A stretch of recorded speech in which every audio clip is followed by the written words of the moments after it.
हर रोज एक नई कहानी देखने के लिए चैनल को सब्सक्राइब करें और बेल आइकन दबाना ना भूलें। भावना को मीठी चीजें खाने का बहुत शौक था। कभी वो मिठाई तो कभी मीठे पकवान इत्यादि खाती रहती।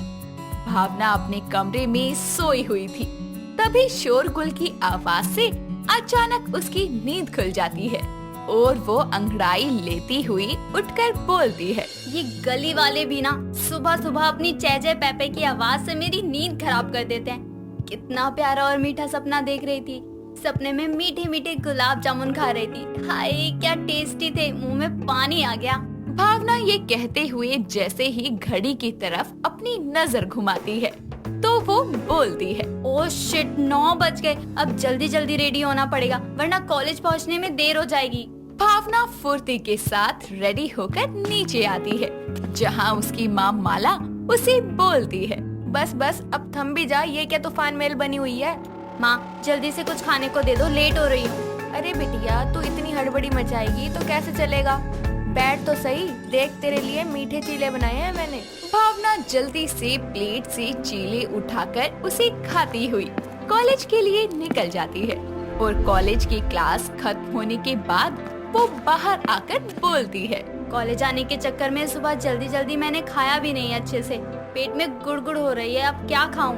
भावना अपनी भूख मिटाने के लिए इधर उधर देख ही रही होती है कि तभी उसकी नजर हलवाई की दुकान पर पड़ती है, जिसे देखकर वो बोलती है, अरे वाह, मेरी मंजिल खुद ब खुद मुझे बुला रही है। आज तो जी भर के मीठा खाऊंगी। भावना हलवाई की दुकान पर आकर नजरें घुमाकर देख ही रही होती है कि तभी उसकी नजर मालपुए पर जाती है, जिसे देखकर वो कहती है, ये कौन सी मिठाई है जो मेरी नजरों से बची हुई है। मैंने आज तक नहीं खाई, आज टेस्ट करना तो बनता है। ओ भाई साहब, जरा ये वाली मिठाई तो देना। कौन सी बहन जी? ओह अच्छा, मालपुए मांग रही हैं आप? इसका नाम मालपुए है। एक पीस कितने का है? एक मालपुआ 20 रुपए का है। जल्दी से मुझे एक मालपुआ दे दो, मुझे इस डिश को ट्राई करना है। दुकानदार उसे मालपुआ देता है और जैसे ही भावना मालपुए का पहला निवाला खाती है तो उसकी तारीफ करते हुए कहती है, अरे वाह वाह, क्या मालपुए हैं। आज से पहले मेरी नजर इस मीठे मालपुए पर क्यों नहीं गई। कितने क्रिस्पी, मीठे और स्वादिष्ट हैं ये मालपुए। मजा ही आ गया। भैया जल्दी से 2 और दे दो। क्यों नहीं बहन जी, ये लीजिए। हमारी दुकान के मालपुए होते ही खास हैं कि इंसान अनगिनत खा ले। मीठे व्यंजनों की शौकीन भावना ढेरों मालपुए खाकर पेट भरते हुए दुकानदार को पैसे देकर घर आती है, जहां उसकी माँ माला बोलती है, आ गई मेरी बेटी, खाना लगाऊं? नहीं माँ, मेरा पेट फुल है। आज मैंने एक ऐसी खास मीठी डिश खाई है जिसका टेस्ट अब तक मेरी जुबान पर बना हुआ है। ऐसी भी कौन सी डिश खा ली? दुकानदार ने क्या नाम बताया था? हाँ याद आया, मालपुए। माँ क्या टेस्टी और मीठे मालपुए थे। अरे मालपुए खाने थे तो मुझे बता देती ना, मैं बना देती। माँ आपको मालपुए बनाने आते हैं तो फिर आज तक कभी बनाकर क्यों नहीं खिलाया आपने? आप जानती है ना मुझे मीठे पकवान कितने पसंद है। अरे बेटा, उसे बनाने में वक्त लगता है, तू कहे तो अभी बना दूं। अभी तो मेरा पेट एकदम भरा हुआ है। कल मेरे कॉलेज की छुट्टी है तो आप कल बनाना, सब खाएंगे और मैं सीख भी लूंगी। अगली सुबह भावना मालपुए बनाने में अपनी माँ की मदद करती है और थोड़ी ही देर बाद मालपुए बनकर तैयार हो जाते हैं। सभी एक साथ बैठकर मालपुओं का लुत्फ उठाते हैं और भावना कहती है, अरे वाह माँ, आप तो शेफ निकली। क्या मालपुए बनाए हैं, मजा ही आ गया। Same taste. आप मालपुए की दुकान क्यों नहीं खोल लेती, अच्छी चलेगी। और हाँ बोलना बिटिया, और क्या, ताकि तुझे भी मुफ्त में ठूसने को मिले मीठे मालपुए और तू रोज रोज इन्हीं मालपुओं से अपना पेट भर ले। मीठा खाने की शौकीन भावना की दिलचस्पी पूरी तरह से मालपुओं की तरफ हो जाती है और गुजरते समय के साथ भावना का कॉलेज खत्म होने के कुछ ही दिनों बाद बड़े ही धूमधाम के साथ उसकी शादी हर्षित नाम के लड़के से हो जाती है।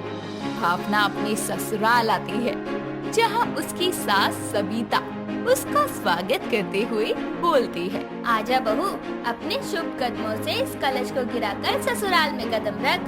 सभी रस्में खत्म होती है, सुबह होती है और चाय बनाने लगती है। तभी सविता बोलती है, भावना, बहू बन गई चाय। जी माँ जी, बस अभी लाई। भावना हाथों में चाय की ट्रे लेकर बाहर आती है और सभी एक साथ बैठकर चाय पीते हैं और सुबह की शुरुआत करते हैं। तभी सबिता बोलती है, बहू, जैसा कि आज तेरा इस घर में पहला दिन है, तो तुझे आज अपने हाथों से कुछ मीठा बनाना है। माँ जी, मुझे मीठी चीजें बनाना और खाना बहुत पसंद है। आप तो बस ये सामान ले आइए। भावना मालपुए के सामान की लिस्ट अपनी सास को देती है और सबिता बोलती है, चीनी, सूजी, मैदा, दूध, इलायची, खोया, ड्राई फ्रूट, इतना सारा सामान। बहू, ऐसा भी क्या बनाना है तुझे? माँ जी, आप बस जल्दी से ये सब कुछ ले आइए।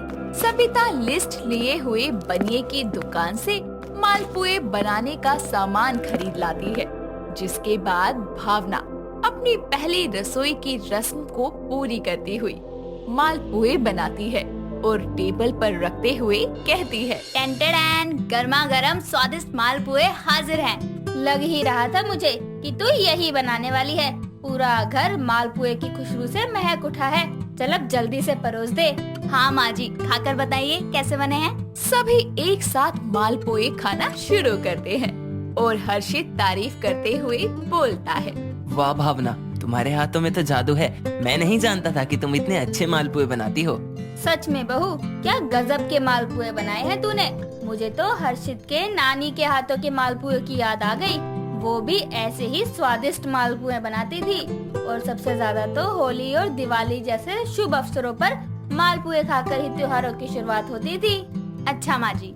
अरे बहू, तू भी चक्कर देखती कि तूने अपने हाथों से कितने टेस्टी मालपुए बनाए हैं। सबिता के कहने पर भावना अपने फेवरेट मालपुए खाने लगती है और सबिता बोलती है, ले बहू, तेरा शगुन, अपने बातों की और अपने हाथों की मिठास को यूं ही बनाए रखना, ठीक है। दिन ढलने के साथ शाम होती है।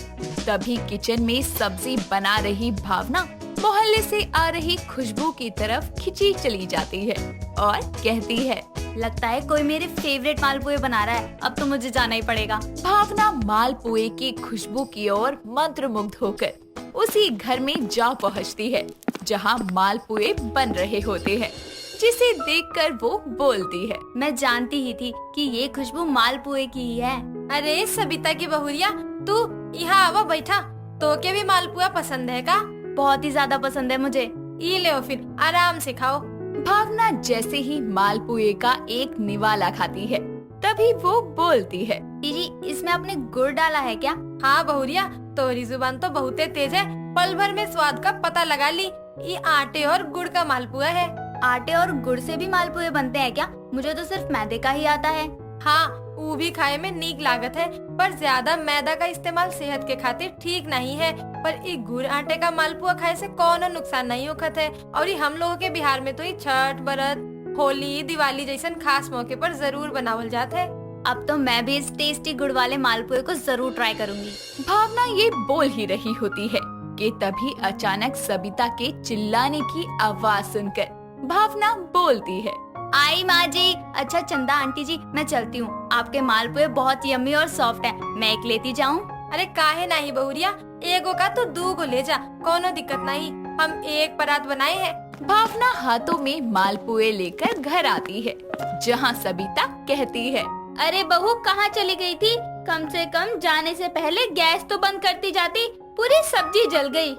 ओहो, अच्छा तो तू मालपुए खाने के लिए मोहल्ले के घरों में घुसी हुई थी। तेरी ये हरकतें देखकर मोहल्ले वाले क्या बोलेंगे? नई नवेली दुल्हन का इतनी जल्दी बाहर निकलना सही नहीं है। जी माँ जी, मैं समझ गई। आगे से ध्यान रखूंगी पक्का। देख, बातों बातों में मैं तो भूल ही गई कि मुझे गोपाल जी के लिए भोग बनाना है। माँ जी, आपका ये तो मैं कान्हा जी के भोग के लिए मालपुए बना दूं? हाँ, ये भी है, पर कभी कभी तो अपनी इस बूढ़ी सास पर रहम करके अपने हाथों के मुलायम मीठे मालपुए चखाएगी ना। जी माँ जी, बिल्कुल बनाऊंगी, क्योंकि आपसे ज्यादा मालपुए तो मुझे पसंद है। इस तरह मालपुए की शौकीन भावना त्योहारों और खास अवसरों पर अपने हाथों से बनाए स्वादिष्ट मालपुए से सबका मुंह मीठा करवाने के साथ खुद भी अपने पसंदीदा मालपुए खाया करती है। नेकी और पूछ पूछ बना दे बहू, पर जरा जल्दी। भावना किचन साफ करके भोग का प्रसाद बनाकर सबिता को दे देती है, जिसके बाद दोनों एक साथ पूजा करती हैं और भावना कहती है, देखा माँ जी, मैंने अपने हुनर का इस्तेमाल करके आपके प्रसाद के पैसे बचा दिए। ये तो 100% सही कहा बहू तूने। अब अपनी सास को भी भोग लगा दे, पेट में चूहों की सेना भरतनाट्यम कर रही है। जी माँ जी, आप खाना खा लीजिए। बहू सिर्फ खाना, मालपुए नहीं खिलाएगी क्या? खाने के बाद कुछ मीठा तो होना चाहिए ना। मिलेंगे माँ जी, पर सिर्फ आज के लिए, वो भी कंट्रोल से, क्योंकि मालपुए खाने में तो स्वादिष्ट होते हैं पर ये बेहद मीठे होते हैं, इसलिए आप ज्यादा नहीं खा सकती। मैं नहीं चाहती कि आपको शुगर हो। दोस्तों, अगर आपको ये कहानी पसंद आई तो इसे लाइक करें, शेयर करें और कमेंट करके बताएं कि कहानी में आपको सबसे अच्छा क्या लगा।